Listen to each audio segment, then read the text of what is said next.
Of keeping things on time today, we have a very exciting and full panel. So I'm going to go ahead and kick things off. My name is Laura Franke. I am the Sustainable Buildings Coordinator at Housing Development Consortium, and we are really excited to have you all sharing us today for the second of our series of Inflation Reduction Act conversations. Today's panel we've called local partners, just to give it kind of a very ambiguous name is really what it ended up being. But I'm happy to introduce to you Dave P., who I'm not going to try his last name. I'll let him tell you it when he talks. But he's with WSECU, one of the credit unions here locally that's been a great supporter of HDC. And then we are also joined with Lauren McGowan of LISC Puget Sound. They are our co-sponsors on this series, so really grateful for their participation in this conversation today, as well as their collaboration in sponsoring this series. Our speakers for today are going to be Jess Blanche, who's a Senior Program Director, Pacific Northwest for Enterprise Community Partners. Then we'll have Mary Scott Bayless, a Senior Vice President for Public Policy with the Opportunity Finance Network. Ahmed Campbell will be next. He is the Director of Member Impact and Growth from Inclusive. Then we'll have Alex Roth, AVP Chief of Staff for CPC Climate Capital. And Lauren McGowan, who is the Executive Director of LISC, will round out the presentations. We're going to keep the presentations moving along at a pretty fast clip to give folks time to ask questions. The way that we're planning to do the questions is as the speakers are doing their presentation, please feel free to drop your questions into the chat, and then we'll have a little break in between each speaker for questions. And then at the end, we hope to be able to open it up to kind of like a panel discussion time, assuming there's time left. So not a super formal agenda, other than we just want to really encourage everybody to listen, drop your questions in, and we'll do our best to get everybody's questions answered and create an opportunity to discuss all the exciting opportunities that these folks have to offer. So without further ado, I'm going to open the waiting room to any further participants coming in and turn it over to Jess Blanche to kick us off. Okay, thanks so much, Laura. Bear with me while I work on my sharing here.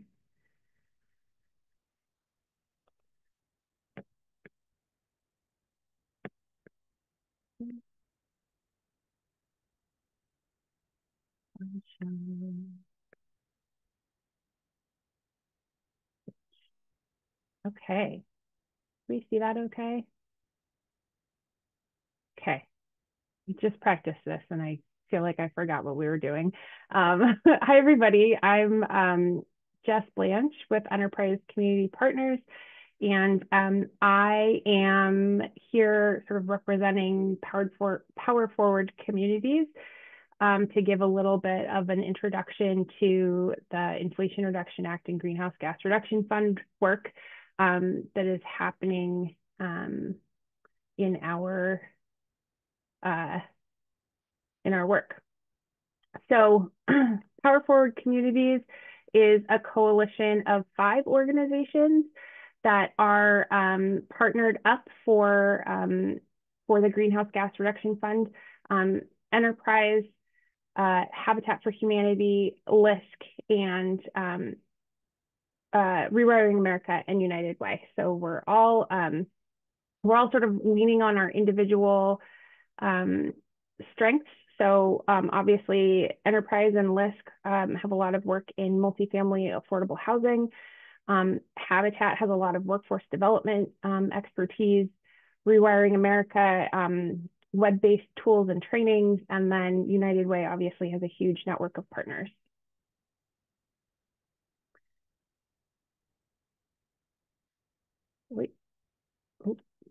Okay, so big picture, the Inflation Reduction Act has a number of different large spending, direct spending areas, from the Green and Resilient Retrofit Program to home efficiency rebates. And then the biggest one here is the $27 billion Greenhouse Gas Reduction Fund. And then again, there's other tax credits, which I'm not going to be getting into, and hopefully that's covered in another of these sessions, because that's another big one that I know people are grappling with. But the Greenhouse Gas Reduction Fund is broken into three major funds. There's the National Clean Investment Fund, which was $14 billion. The Clean Communities Investment Accelerator, which is $6 billion, and Solar for All, which was $7 billion. PowerForward Communities, as you can see, is one of the smaller awardees here in the NCIF group. But one of the key things here is that to note is that all of these groups are working together, and that we are all coordinating to make sure that our funding sources are able to be stacked on one another. They're not exclusive, that if you take one pot of money, you can't take another. So a lot of these things are dictated by what the federal government, the EPA, put together when they created the policies around this. But you can see that each of these has a sort of different purpose, and there's a lot of rules. So, and I think part of this, and I know everyone's really anxious to get their projects going and funded by these things. But one of the key things is all of the partners just got finished with negotiating with the EPA as of the end of August, I think it was. So the dollars haven't been available to us to be able to make them available to you. One of the key things about the Greenhouse Gas Reduction Fund dollars is that there's an initiative called Justice 40 Initiative from President Biden's administration, that at least 40% of the NCIF funds and 100% of the CCIA and SFA funds must be expended in low income and disadvantaged communities, or LIDAC. And if you saw me at Housing Washington, I've been having to tell people, we all love our acronyms, but us housers know LITEC. So this is not that, it's LIDAC. So we've got a new acronym to contend with here, but essentially working to ensure that that the majority of the funding goes to low-income communities that wouldn't otherwise have the access to this kind of capital.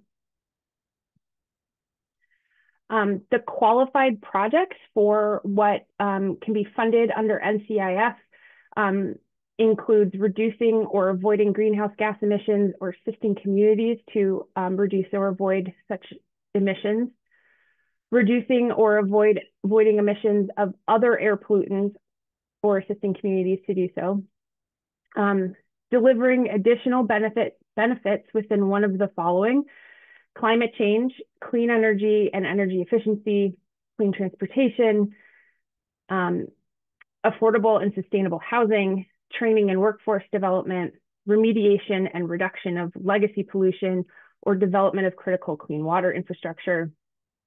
A key one is may not have otherwise been financed. So this is a key piece that, but for GGRF funds, the project may not have been otherwise possible. Mobilizing private capital, obviously, always trying to leverage the public dollars with the private dollars, and supporting commercial technologies that are hopefully being built out to scale. So the priority project categories include distributed energy generation and storage, net zero emissions buildings, zero emissions transportation, and within the net zero emissions, there's finally, as of this summer, an aligned definition of what net zero emissions buildings are. And so all of the green building standards are aligning their standard with that, so that all of these things work together to become able to be worked through in any different green building standards that you're working on or working with. And then a big piece of it is that this money comes with federal requirements, and we have to recognize that that can affect projects that we'd like to pursue. But we're encouraging folks to prioritize seeking funding for projects that would already have these requirements. So essentially, public funds might already require Davis-Bacon wages, or you've got the Build America, Buy America, which is a big one.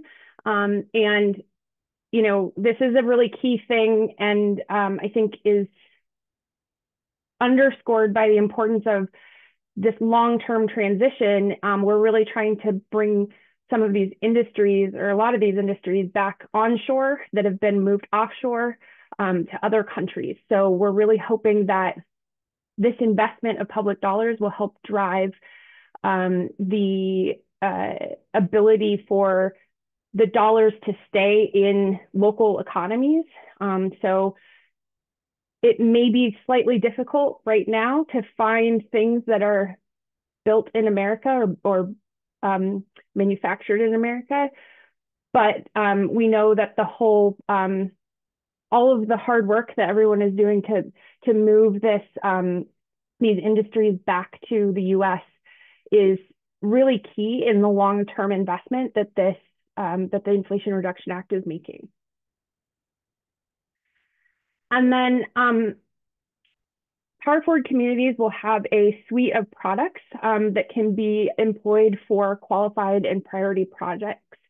A lot of folks are asking, well, how much money is going to our region, right? How much money is coming to Seattle, or how much money is coming to Washington? And we don't have specific buckets for specific regions at this point. We're really looking to work with local partners to get things in the pipeline. And, you know, some of the priorities can help is like, where is there less political support for green building? Can we ensure that green building happens in those places so that people can start to see the benefits and maybe shift the narrative? So, you know, we're looking for wins with this, and we really want to find partners that are able to deploy these dollars quickly. I'll have a link at the end of this to get onto our sort of pipeline intake list, or get on our mailing list, so that when the pipeline intake list opens, I think early next year, it will you'll hear about it and you'll be able to connect. And then the building technical requirements piece, again, this is just for PowerForward Communities, but the general idea applies across GGRF, I would say, or NCIF at least, in that the more you do, the more money you're going to be eligible for, right? The deeper the efficiency, the more priority that this project will have, that your project will have to get this financing. So if you think of it in this grid, the upper left category 1, building renovations, that's sort of low touch. So that's going to get the least amount of funding, whereas net zero new construction is going to be eligible for more funding, because you're looking at a net zero building from the get-go. Another thing that's key to remember here is that net zero over time means that over a specific time period, the development has a plan to get to net zero, but isn't necessarily required to be net zero with the renovations that are funded through these funds. So, especially when you're doing these rehabs, if you can't get all the way there with this one rehab that you're working on, having a plan is going to help with the funding eligibility and prioritization to be able to get to net zero over time. So what you can do, so this is the QR code, and the links are in this and they'll get sent out, but you can go to the PowerForward Communities website to find the sign up for the newsletter, and then essentially you'll be notified when opportunities for funding are available. But also in the meantime, there's already some resources online. We have a affordable housing decarbonization hub that we created in partnership, Enterprise Community Partners created in partnership with RMI and the Housing Partnership Network. And so you can go there and find case studies and strategies and ways to pull your project into the decarbonization path. So that is all for me, and I'll pass it along. Thank you. Let me go through remembering how to share my screen now.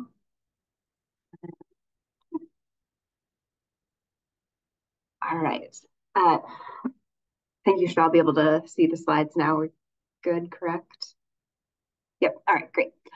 So I'm Mary Scott Bayless, Senior Vice President for Public Policy at Opportunity Finance Network. And I'm going to talk a little bit about OFN's program, our timeline, and ways to get involved. I want to first mention that Jess at the beginning of her presentation talked about the 3 different programs under GGRF, and then she talked about PowerForward Communities program under NCIF. OFN is an awardee under Clean Communities Investment Accelerator, or CCIA. So our program is going to look a little different than an NCIF program because our funding flows a little differently. So I'll get into that a little later. So about OFN, if you're not familiar with our organization, we are a nearly 40-year-old trade association and intermediary lender. Primarily, our members are community development financial institutions, or CDFIs, but we do have other mission-driven community lenders that are members as well. I'm not going to go into reading all of the bullet points under how our organization is organized, but essentially, money, strength, and voice are our 3 pillars. So we are an intermediary lender to our members of both private capital, government capital, and other philanthropic resources. Strength is where we provide technical assistance, research, products, training, et cetera, to our members. And then voice, which is where I sit in the organization, is our communications, our policy advocacy, and government relations. So we have about 450 members nationwide. We have members in every state across the country. Enterprise and LISC that are on here are both members, but every state across the country, also serving Guam, Puerto Rico, and the District of Columbia. So a pretty broad reach. And about 55%, so a little over half of our members, are already doing some sort of climate lending or energy efficiency green product that's self-reported in our annual member survey. We think there are more of our members that are doing energy efficiency work, but just not classifying it necessarily as a green product, just part of whatesome they're doing to reduce costs for their end borrowers. And in our preparation of our application to EPA, through some intake forms, we said that there's about a $14 billion pipeline in demand among our members over the next several years. So GGRF's goals and outcomes, we already went over this a little bit in Jess's presentation, but mobilizing that financing, both public and private, ensuring economic competitiveness, energy independence, while also lowering energy costs creating healthier environments, creating quality jobs, and economic revitalization in communities. Why does this matter to you? Cost saving, resilience against extreme weather events. I don't think I have to go into what we're seeing, particularly on the Gulf Coast of Florida right now, and have been seeing in North Carolina and Georgia over the past several weeks. But making areas more resilient to these natural disasters, improving social determinants of health and health outcomes. And a big part of this program is also workforce development and market building, so creating quality jobs. Jess already went over a lot of this, but I just like to keep this slide in there so that when you're looking at it afterwards, these are all of the criteria that must be met under CCIA in order for funding to flow. So our guiding principles for funding to focus on equity and environmental justice, centering the needs of low-income and disadvantaged communities. As was mentioned, under CCIA, 100% of the funding needs to flow into low-income and disadvantaged communities. So it's beyond the Justice 40 commitment that applies to the Greenhouse Gas Reduction Fund as a whole. And then balancing speed to market with long-term transformation. So this is, I'll talk about this a little bit later, and it goes into the fourth bullet point on here. But we have members, like I said, who do climate lending. Some of them have been doing climate lending for a decade or more, and are very, well-versed in how to do this, have a pipeline of projects ready to go. We'd be able to fund them and get things moving immediately. But there's also an importance for long-term industry transformation and for the just energy transition that we need to take more time with our members who aren't as involved in clean lending, communities that might not see these resources from other places where there's going to need to be more community outreach and engagement in order to build a pipeline of projects. So making sure that, yes, we're getting resources out the door as quickly as possible for projects that are ready to go, but also ensuring that we're doing that deep work reaching into communities. So how are we approaching our funding process and getting money out the door? So our funding is going to flow through OFN's members. So CCIA is designed to flow as grant funding from these hub nonprofits into community lenders. So it is not, in contrast to NCIF, it is not direct project funding. It is capitalization funding that will flow to lenders who will then do projects in their service area. So we have really been trying to put our members first, do a lot of outreach and incorporate feedback that we're hearing, seeing what the issues are that they're facing in their communities, what their concerns may be with this program, whether it's from a compliance and monitoring standpoint, underwriting of green products, where those concerns are, and incorporate that. We have also formed an industry advisory council, and we are in the process of setting up a sustainability committee, which will not be made up of our members. It will be made up of community groups and representatives from the LIDAC communities, from environmental justice organizations, workforce development, et cetera, to help inform our work going forward. So we are building our program to meet our members in 4 different categories, from nascent climate lender who have done 0 or maybe 1 or 2 projects to build their capacity in order to do this work. And then you have the, established climate lender that may be eligible for more funding up front. So we were able to provide 2 types of funding through this, capitalization funding and then technical assistance funding. So these will be paired funding streams. So it is up to $10 million in capitalization funding for each grantee and up to $1 million in TA subawards. So you must be approved for capitalization funding to get the TA funding. But we have about 90% of this funding is going to flow through to our community lenders.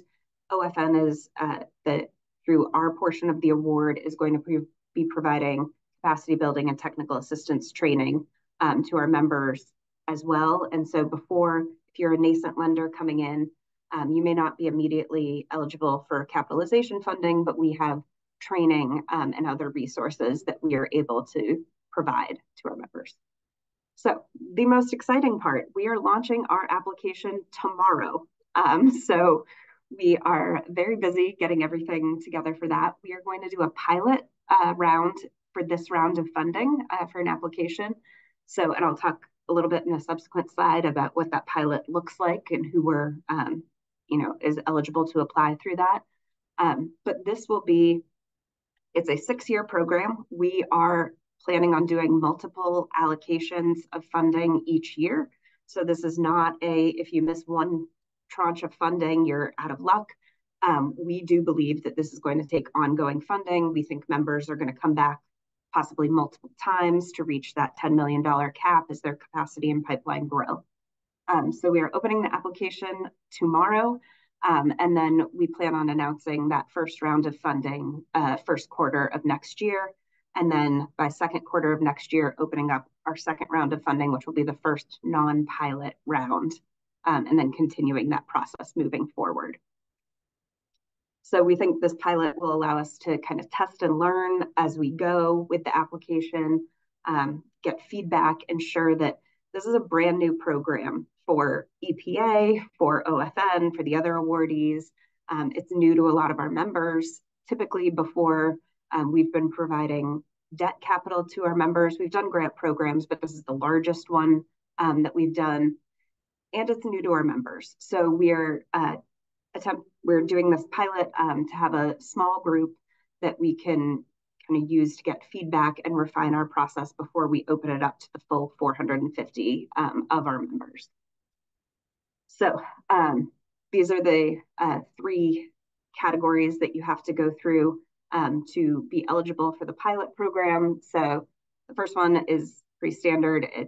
Being an OFN member, our membership is open. If there are entities that are eligible and meet our membership criteria, which are on our website, you're welcome to apply and we can walk through that process. But this first round is for existing members in good standing that have in the past submitted letters of interest or support or a climate pipeline form, all of which were available last year as we were developing our application.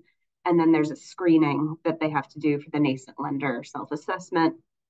If you fall into the nascent lender category, you're moved into that training program. If you are above the nascent lender category, you're eligible to apply for funding. These are some of the resources that we're going to have available for our members, both events, trainings. We've been offering a Climate Lending 101 training for several years now, so the nascent lender training will help expand on that. We will be staffing a help desk to answer questions from our members, both in the application process and once they're into their projects and need technical assistance there. And then I wanted to talk about ways that you can engage if you are not a lender and you're looking to, get projects financed. So as was mentioned before, private capitalization is a priority of this program. So if there are any investors on the line, happy to talk to you about OFN's private capital mobilization. If you are a community lender yourself or work with any that would be interested in joining OFN, these resources will point you to our membership criteria and process. And then we do have a partner interest form. So this is where we are getting intake from people who have projects, community partners. So if you are a developer or if you are a workforce development or anything like that, and are interested in being paired with our members that are community lenders that will be receiving this funding, if you have a project that's in need of funding, you can fill out this form. And as we are launching the program, we will be reaching back out and trying to do some matchmaking, either with our members or, like Jess mentioned, all of the awardees are trying to coordinate and work together. So if it might not be the best fit for our program, but we know it would be for another awardee, to make that connection behind the scenes. I will say, if you're filling out the partner interest form this week or next week while we're doing application launch and then we have our annual conference, probably will be a little bit before someone gets back to you, but we are doing our best to route those to the correct place. And then the last one, just if you're interested in financing a project, we do have on our website a CDFI locator where you can locate one of our members and connect directly with them to talk about financing options and their plans to engage with the CCIA program. So that's all for me. So I will stop sharing and turn it over to the next presenter. Before we move on, I'm just curious if you could talk briefly about what you're hearing from your members. Sorry, I can't. Thank you so much, Jess and Mary. I'm sorry. Go ahead, Laura. Sorry, can you hear me? It's like Laura, your volume is very low. Nope.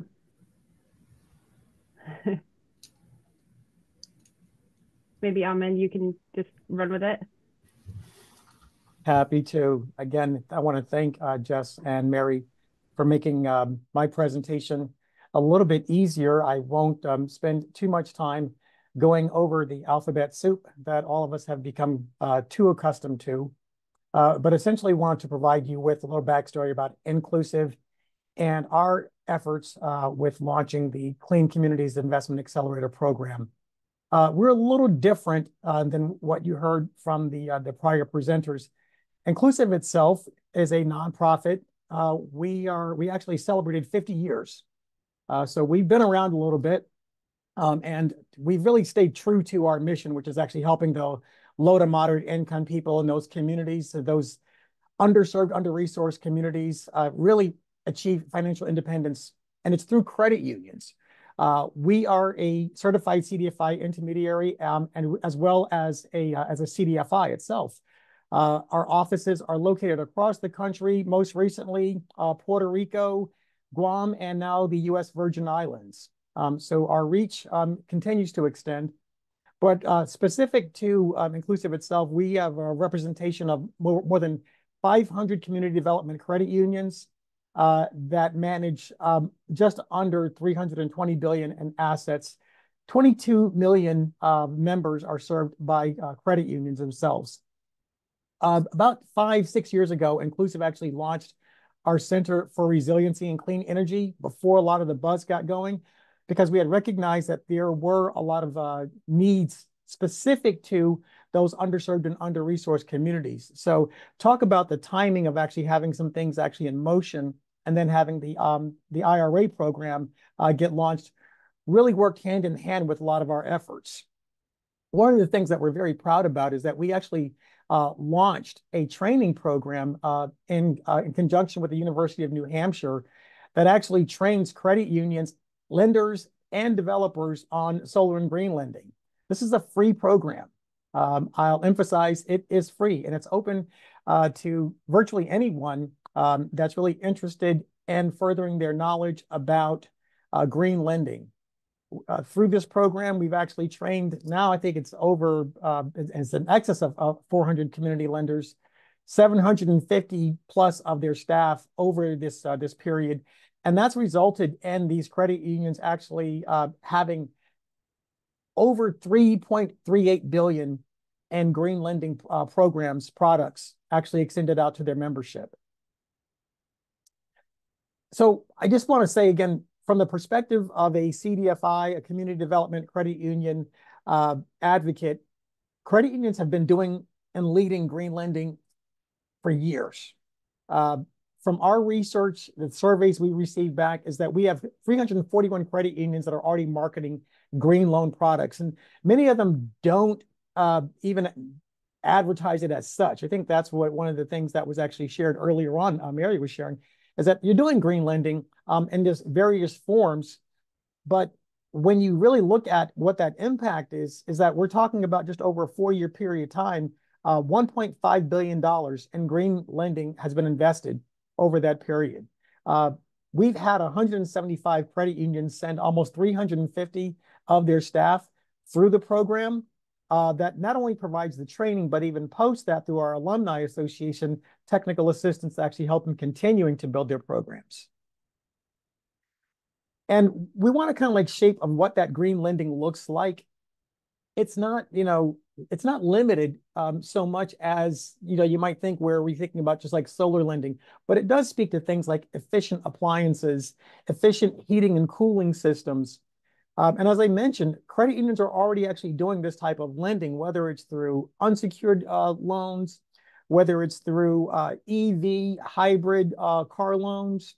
They're doing it through home equity line of credit or loans, home improvement loans, and the like. And again, it's not limited just to, again, the things like you're thinking about solar panels that are on the roof. And this is the reason why community partners like the ones that are actually on this call are so important to this process. We can't say enough about efficient appliances, can't say enough about things like making certain that homes have efficient heating and cooling systems and insulation, specifically when you're talking about communities that live in these asphalt jungles where they have no canopies. So they have the highest cooling bills. And then if their homes are, again, because we're talking about the low to moderate income, homeowners, they're buying homes and they have homes at the lowest end of efficiencies. So when they're heating, the heat's going out through windows that are inefficient or old, roofs are poorly insulated, walls are poorly insulated. So what does that all mean? That means that they actually have a 3-time higher energy cost than average households. And there's an actual racial disparity in energy cost. If you consider that 45% of Native American households have a higher energy burden, 43% in African-American households, and 20% higher for Hispanic households. You combine all of this, into then having a greater risk, for respiratory diseases, stress, economic hardships, and again, it's already enough of having the burden of being able to just to pay the mortgage. But now on top of that, you also have this energy burden that's further creating a stress for them to actually just live the American dream. And I just want to stress that credit unions have been, can, and are helping. And it's really about getting that word out to those community development credit unions, but also those of you who could partner with community development credit unions with your products and services that can be facilitated through the CCIA program. So how can you work alongside with credit unions to actually help, help them benefit from this green lending program? I won't go through each one of these bills, but bullets. But if you take a look at it, the one I want you to really focus on is this opportunity to deploy capital into a new market that lacks affordable financing, and the opportunity to partner with local small businesses that are providing energy efficient installations. And it also turns into a local economy process whereby green jobs get created as a result of this. Now, you've heard a little bit about the Greenhouse Gas Reduction Fund, the GGRF, the $6 billion Clean Communities Investment Accelerator program where Inclusive is sitting at. So yes, Inclusive was awarded just about $1.9 billion. And it's our goal to actually provide upwards of $1.7 billion in grants directly to credit unions. Now, that is an incredible task that we have before us. And like our friends over at OFN, we are ramping up for this because there's a lot of interest, a lot of demand, but we want to make certain that credit unions are actually a good fit for this. We want to make sure there's mission alignment and there's not something that is misunderstood about this particular opportunity. We intend on providing average grants of about $3.5 million with a max to $11 million. And we're looking at perhaps maybe 350 to credit unions that will be able to deploy these grants to over that same 6-year period. And credit unions can actually leverage these CCI grants for capital, operating costs, new product development specific to green lending, as well as low energy upgrade costs to their membership. As was pointed out earlier on, and again, I apologize in advance for the alphabet soup, but 100% of these funds have to go to LIDACs. So it's really important that you understand the mapping associated with that and you follow along with that because there are very, very stringent requirements in terms of the deployment of these funds. Just to give you kind of a local idea of what this looks like, if you look at the blue-gray census tracts identified here, just within the greater Seattle area, you see the opportunities where it's indicated as disadvantaged census tracts. And you can actually use this screening tool you actually see up here in the presentation to see where the LIDAC communities are located at. But again, we just wanted to make certain that you have the tools, not only so that you're aware of it, but also so that you can actually see those opportunities. So I'll walk you through our timeline. Timelines are everything. And we've been just wrenching our hands over and over on how to actually make this efficient, recognizing that it's not going to be perfect, but we don't want perfect to be the enemy of pretty good. What we're looking at is a 7-stage process. Similar to like what OFN had shared with you, is that there'll be a credit union pre-qualification form. This is our intake form. We're really gathering information to do a pre-assessment, as well as credit unions can kind of like do their own self-assessment to see whether or not this is going to be a good fit. And it's a pretty quick process for them to go through. Post that process, then what we're having credit unions actually do is to go through our green lending training program if they have not already completed the UNH inclusive green lending program. And this is really to help them design, if they haven't already launched a green lending program, or refine what they're doing. The next stage to that is the credit union will develop and submit their application. They'll be provided with one-to-one support, a dedicated staff from Inclusive to actually help their credit union all the way through this process. We're going to hold hands because we recognize this is new. It's new to the federal government. It's also new to credit unions, and it's also new to the entire diaspora of developers, of those folks who are just housing advocates, and really want to make certain that they understand, you know, what's available, but also what's required for that process. We will be doing a quarterly application review, and it's going to be done by an independent review community that's going to be made up of a multitude of community lenders, folks that are in the public advocacy space in terms of housing, as well as those who actually share very, very close mission alignment with what Inclusive is all about.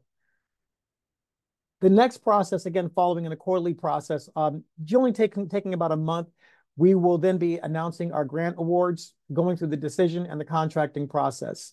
It's going to be a multi-year disbursement schedule and contract process. So similar to what you've heard before, ours will be a continuous process. So getting in first doesn't necessarily mean that that's going to put you into a better position if you were to come in perhaps, you know, later on through later tranches of the process. The stage 6 then it actually involves the onboarding process. And this is where it's a cohort process through onboarding, reporting, and capital C compliance. We want to make certain that credit unions are equipped with this process so they can stay compliant with all the requirements that are coming under the CCIA. The last part of the stage is now the credit union is ready and running.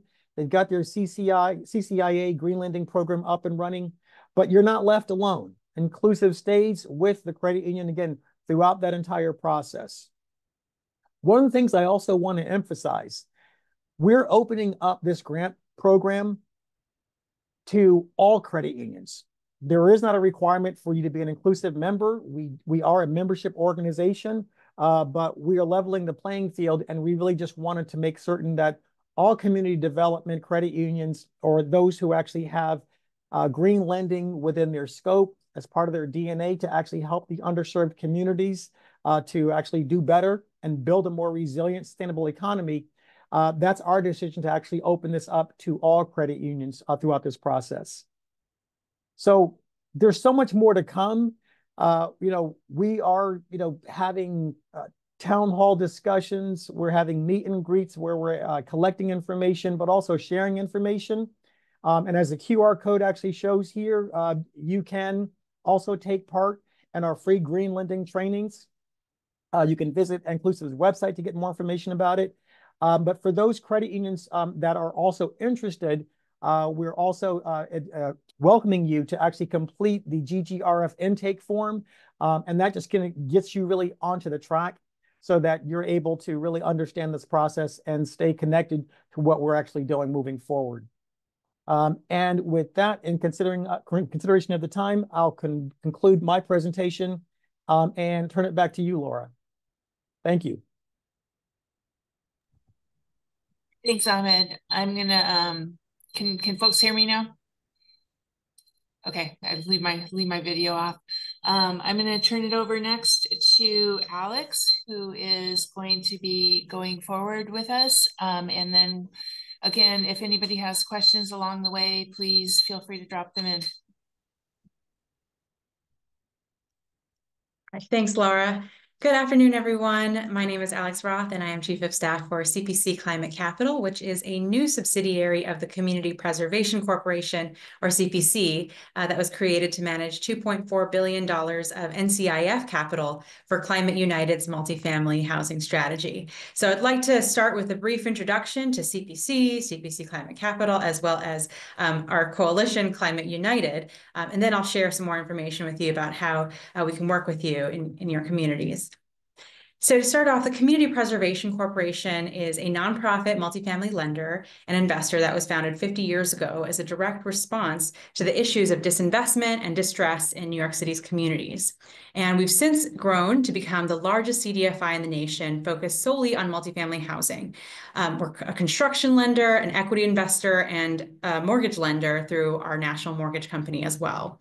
And so in addition to expanding affordable housing and closing the racial wealth gap, which are two of our 3 meta goals, for the past 15 years, we've also been investing in the green economy by financing high performance in buildings and incorporating green lending into all of our lending processes. So when the GGRF opportunity came, CPC recognized that there'd finally be this source of capital to be able to finance high performance and energy efficiency in multifamily buildings, and that we're really well positioned to help deploy this capital. So during the application last year, CPC joined with Calvert Impact and Self-Help, and we formed Climate United, which is a collaboration of experienced, mission-driven lenders and investors. We're all dedicated to bringing clean energy solutions to Justice 40 communities across the country. And building off of CPC's sustainability platform, we formed this new subsidiary, CPC Climate Capital, as I mentioned, to execute on Climate United's multifamily housing strategy and lower greenhouse gas emissions in new and existing buildings across the country. And so just a reminder, Climate United is an awardee of the National Clean Investment Fund, which just shared more information about. But this arm of the GGRF is, again, focused on providing financial assistance to aid in development of qualified projects. And all of our coalition partners are all uniquely positioned to help deploy this capital. We have Calvert Impact, who is our lead recipient. They're a global nonprofit investment firm with a 28-year track record driving financial, social, and environmental returns. CPC, which I shared, and Self-Help, which is a national nonprofit lender providing financing, support, consumer financial services, and advocacy for those left out of the economic mainstream. And they've been around since 1980. So as a coalition, we are able to provide financing across all of the priorities of the National Clean Investment Fund. And so CPC Climate Capital, as I mentioned, is leading Climate United's multifamily strategy. So we're focused on building decarbonization in the multifamily market. Self-Help is focused on doing this in single-family housing, as well as providing electric vehicle loans. And Climate United is supporting with commercial facilities, schools. They're also working on solar for community and commercial projects, and other EV loans as well. So today I'm just going to focus on our multifamily housing strategy, but for anybody who might be on the line that may also work in single family, you can reach out to our partners at Self-Help. And you can find out more about our entire coalition at weareclimateunited.org. So quick update on where we are in the timeline. Just shared some information with you earlier that the awards are officially executed in August, but right now we are in this kind of stand-up phase, as you've heard my colleagues on the panel talk about. And so for us at CPC Climate Capital, that means developing all of the policies, procedures, hiring up staff, really making sure that we can get ready to deploy this capital. And we're piloting our products with a subset of shovel-ready projects particularly so that we can make sure to get all of these policies and procedures in place and really prepare for our 2025 pipeline, which we intended to start really deploying this capital and ramping up starting in Q1 or Q2 of next year. And before I get into our approach, just want to quickly share a disclaimer. I feel like we're always, updating and iterating here. We've finalized the terms and conditions of the program with the EPA, and we have a great relationship working with them. But we are still continuing to get guidance on some of the details that may affect our lending approach. And Jess shared a little bit about that earlier in the presentation, but just wanted to quickly share that, some of the information that we share will continue to evolve and change as we move forward. So across all of our Climate United's priorities and market segments, we have a few main strategic pillars that guide our work. And particularly at Climate Capital, we are really focused on driving building decarbonization and significant GHG reduction in existing and to be built multifamily housing. And some of these pillars include driving transformation in the mortgage markets, really providing high quality, clean, resilient, healthy homes in low income and disadvantaged communities, or LIDAC. And at Climate United, we are investing over 60% of our investments into LIDAC communities, and that's the same with CPC Climate Capital. We're really working to create industry standards and best practices to really help this whole ecosystem of lenders and property owners to better navigate the decarbonization process. And we're also broadly collaborating and working with our industry partners to grow capacity, educate stakeholders, and really create awareness and drive demand for decarbonization at scale. And my colleagues across the panel are all working on doing a lot of this great work. So at CPC Climate Capital, what we are focused on is delivering decarbonization through the first mortgage markets and leveraging the existing network of lenders to really help advance sustainability and decarbonization in the work that you already do. So we intend to co-lend along first mortgage lenders, the ecosystem of GSE lenders, HFA lenders, national CDFIs across the country, as well as traditional banks and pension funds, and be able to provide subordinate debt capital to be, it's flexible, provided at significantly below market interest rates, and to finance the additional cost of decarbonizing those multifamily assets. So that's really the premise, and the entire strategy is really being able to do this in financing those qualified projects.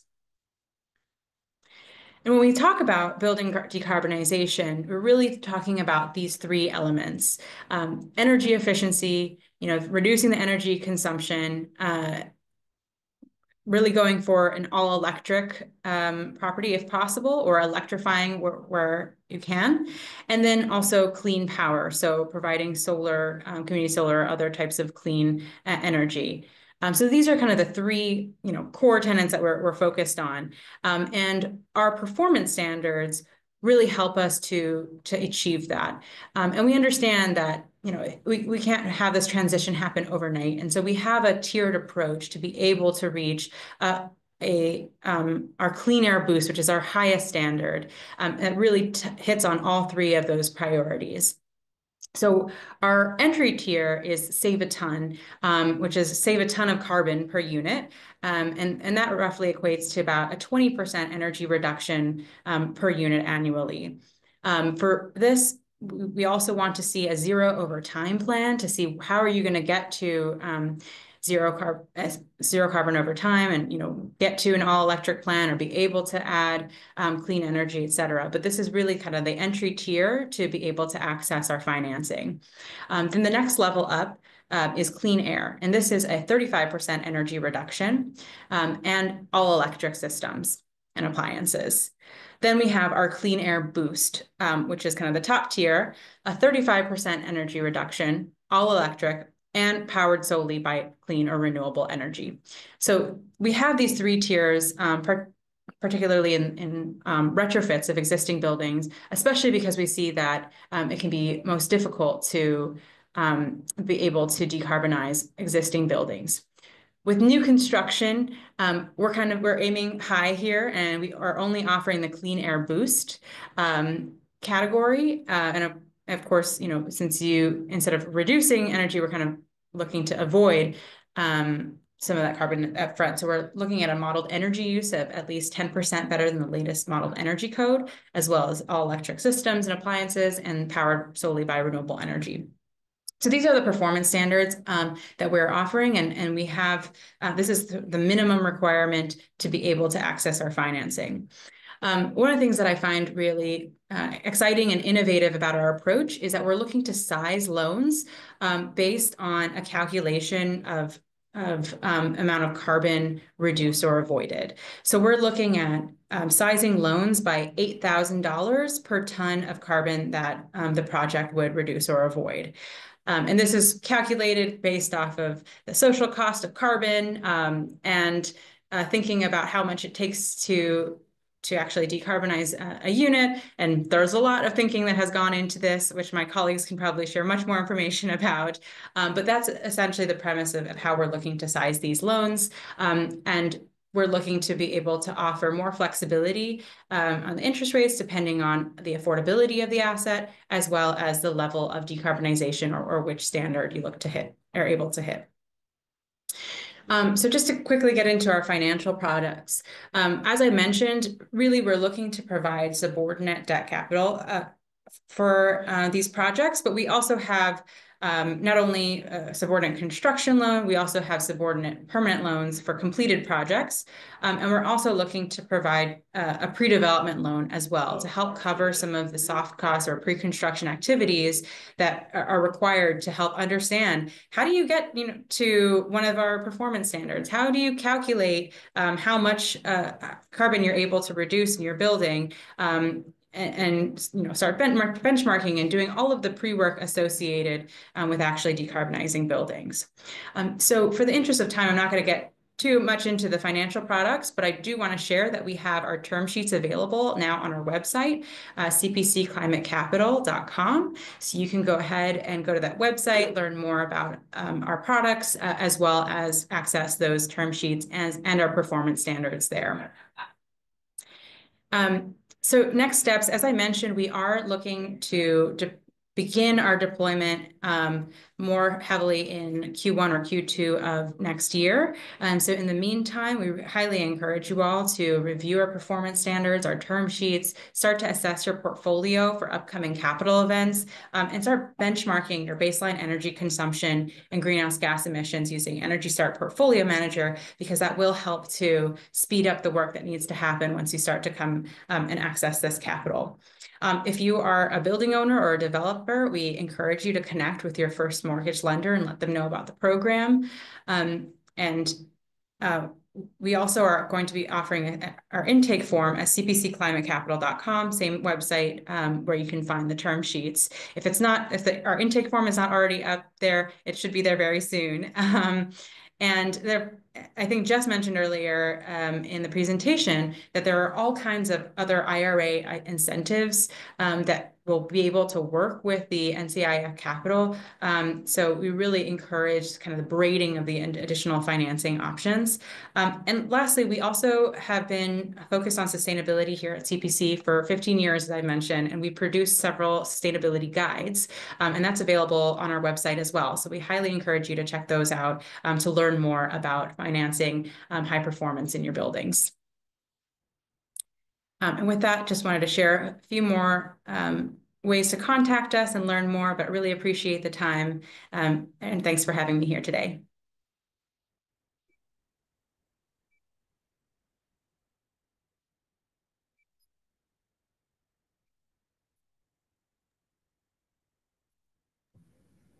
Hey all, this is Lauren McGowan from LISC Puget Sound. I think I'm the last speaker up, and actually Jess did such a great job of covering PowerForward Communities. I don't have anything else to add, which I think is really what you've all heard today, hopefully, is this is a really exciting moment for the affordable housing community, and there are going to be a number of opportunities for us to bring resources to the market. And the opportunity is for all of us to identify ways to collaborate, to braid some of this funding together, and to lift up and highlight projects that are ready to advance as these dollars come down.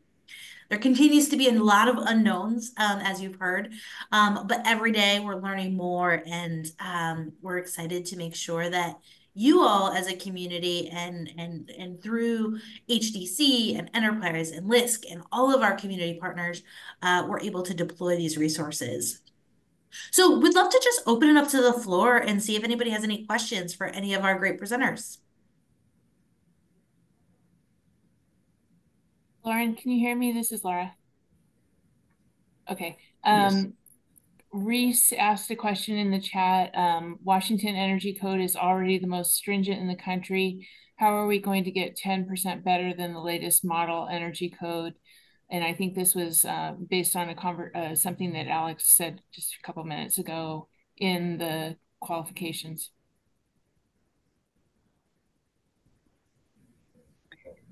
This is an excellent question, and certainly something that I think we're looking at internally, and I'd be happy to take this back to our team.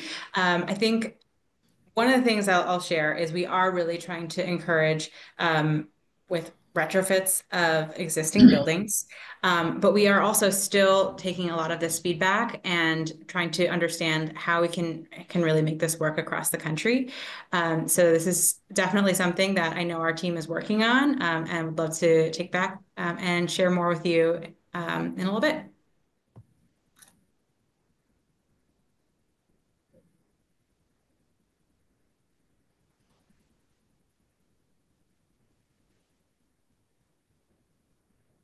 Thanks. I think the other question, and can you hear me? Yes. Okay.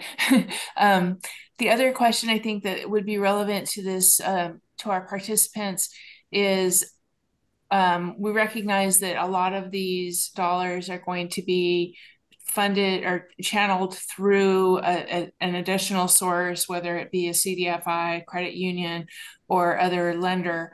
And from the user side, so a building owner that's thinking about doing a rehab and wants to kind of tee their project up to do this, they can certainly look at all of the qualifications that have been laid out so generously. But from a timing expectation, just as they're thinking about, sequencing what their projects look like, how quickly, and I know this is a tough question to answer, but how quickly do you think you expect money to actually start flowing into actual loan products? So I'll start if others want to go afterwards. I think somewhat it depends on the existing capacity of that lender. If they are, ready to go and understand been through either inclusives training or our training or someone else, and they're ready to go, I would assume it could be relatively quickly. Like we're looking at opening an application round tomorrow and having awards made early 2025. And I think it might be quicker after we get through the pilot round. So potentially a couple of months. But I think it a lot depends on the capacity of the individual lender and where the project is in development. So if it's a developer or a building owner who just wants to access energy efficiency but doesn't necessarily know what that looks like, it's probably going to be a longer timeline and might require, an energy audit or other pieces up front. If somebody has already been through that, knows exactly what they're going to do, this is how many solar panels they need, these are the appliance retrofits, I would imagine it would be a bit quicker. I would echo Mary's comments on that. It really, that runway is largely dependent on the extent that the borrower, if you will, the recipient, is in that state of readiness. So as I mentioned, there are lenders that already are doing these products, these programs, whether it be on a direct, personal level or in a commercial lending capacity. So it really just comes down to to where that lender is already prepared. And we are anxious, along with OSN, to really see funding occurring in Q1 2025.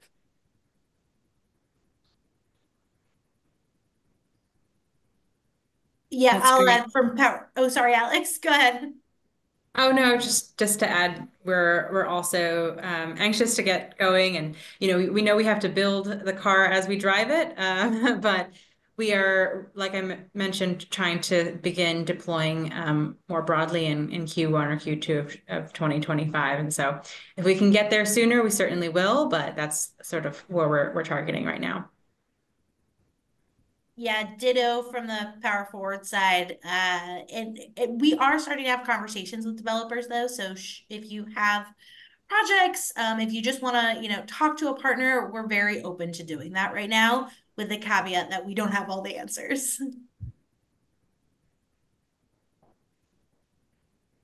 Thanks for that. Another good question. What sort of funding is being earmarked for workforce training?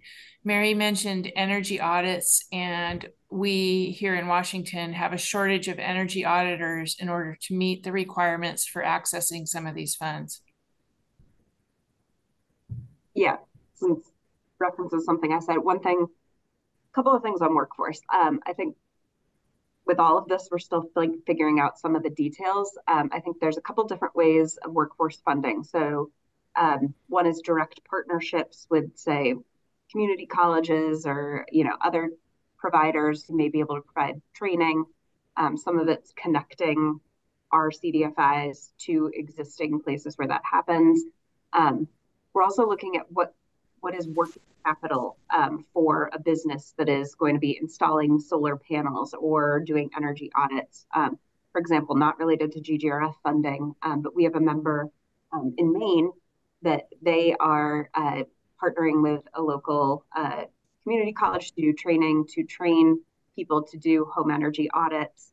And then once they complete the training program, providing them a loan for the capital to start their business to be able to go out and do those programs. So that's like one small model. This is one CDFI that's working primarily in one state, but it's a model that we're looking at trying to replicate across the country. And I think there's some balance between workforce as an eligible expense under GGRF, and there are some pieces there. But also part of our private capital mobilization and other partnerships may come in on the workforce side. But we're kind of figuring out the details of the strategy, but looking to replicate the things our members are already doing. Right. Echoing Mary's sentiments there is that, we're looking at the domino effect from this, where there will be an indirect impact by there now having a business opportunity now that there are funds specific for these types of programs where it didn't exist before. There, was an opportunity, but it was minimized. But now we're hearing where there are particular entities that are looking at how they can begin ramping up staff to support this new demand because of this market that's actually now being created as a result of the GGRF.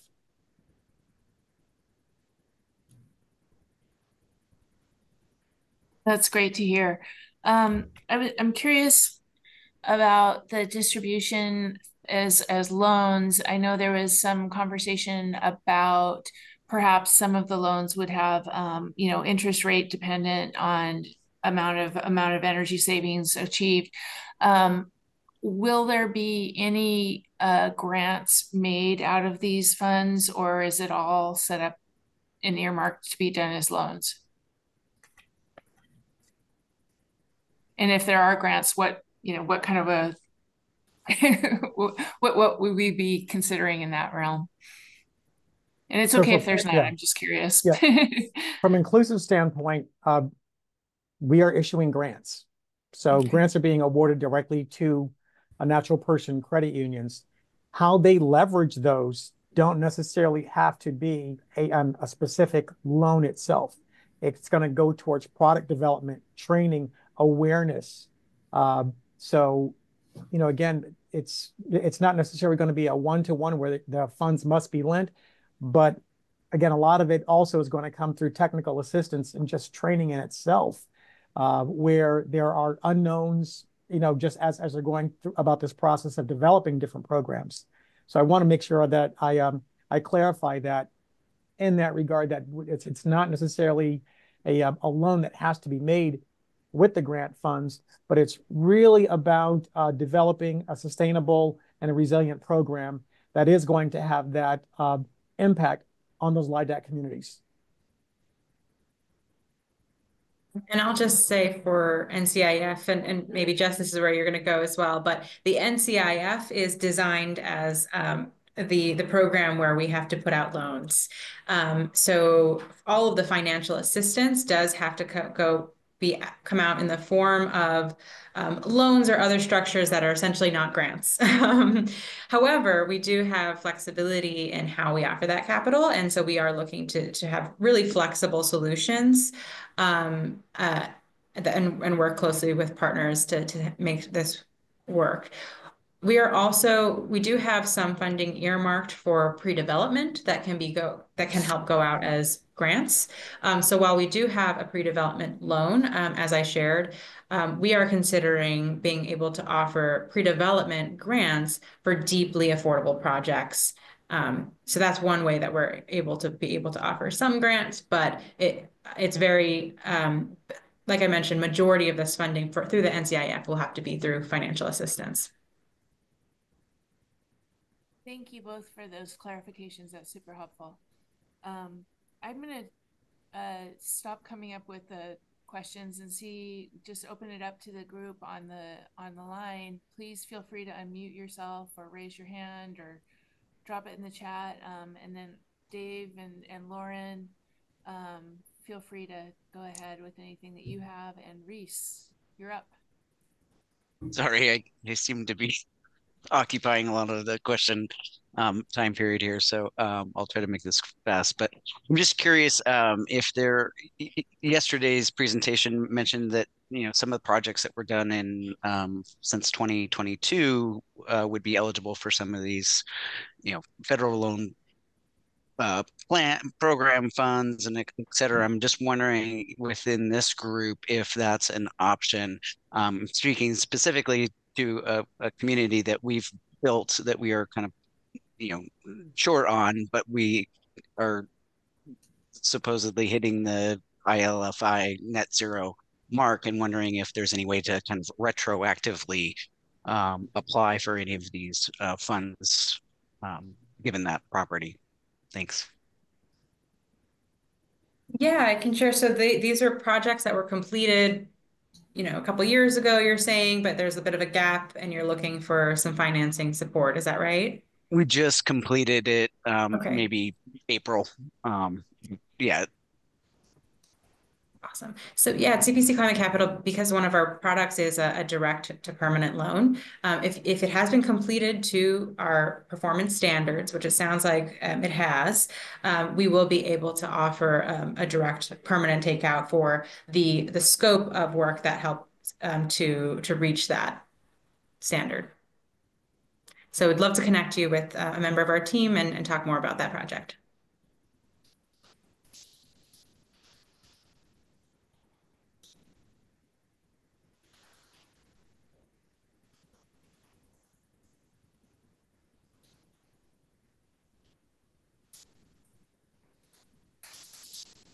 Any other questions?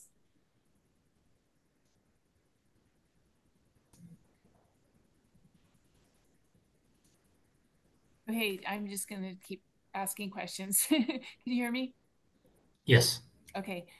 Dave, I'm just curious, from WSECU's standpoint, you are a credit union that does green lending. Can you talk a little bit about how your credit union is thinking about these monies and whether you think that some of the funds will be flowing through WSECU, and tell us what's going on there from your side.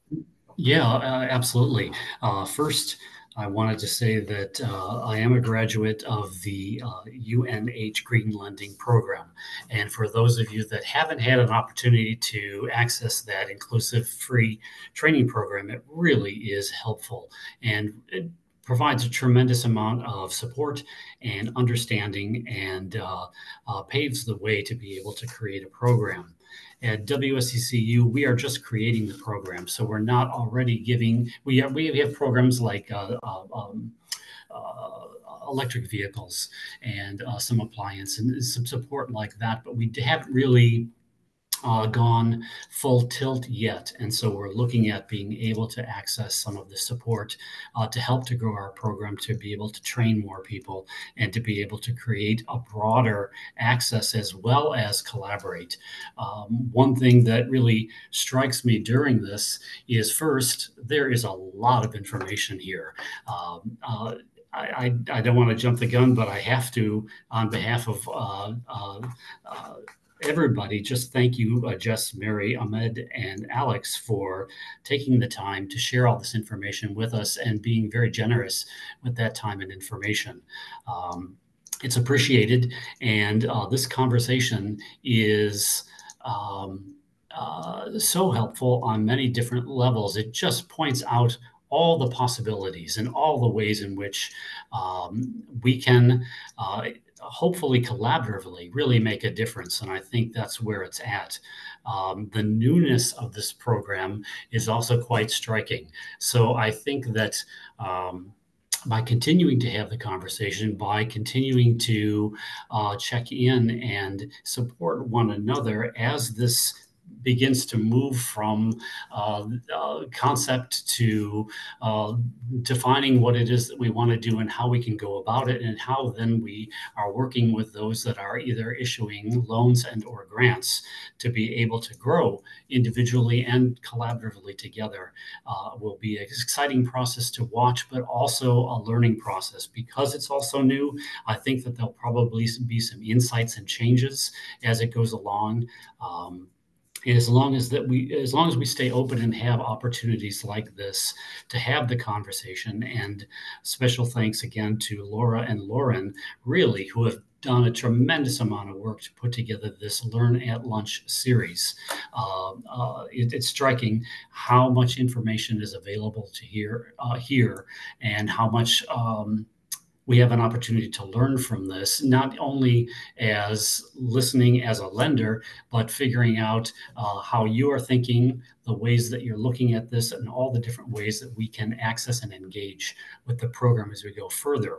So in terms of WSECU, I was so busy doing screen pictures, saves, and taking notes and trying desperately to take in all this information, even though I do know that this information will be accessible, that we are going to be able to have everybody on the panel has agreed to share their PowerPoints, and we will make that available. But nonetheless, I'm so excited about all that can be done and all the information that's been shared, and really look forward to continuing the conversation as we go forward, and excited about how WSECU can play a part in that, a small part in what is possible as we move forward.